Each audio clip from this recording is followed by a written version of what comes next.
how to turn off joins in Roblox. Now, in order to stop people from joining your Roblox game in 2026, you just simply need to open your Roblox app and tap to More button from the bottom right corner.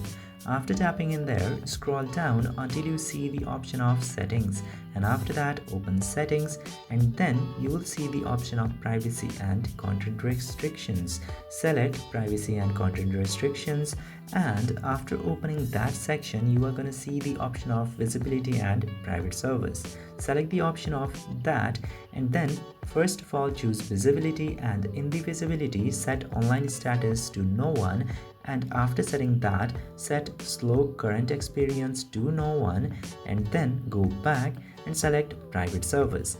Now in the private service set the join to no one as well, and after setting private service join to no one, the joins will be turned off in Roblox. I hope this video was informative. If yes, don't forget to hit that subscribe button.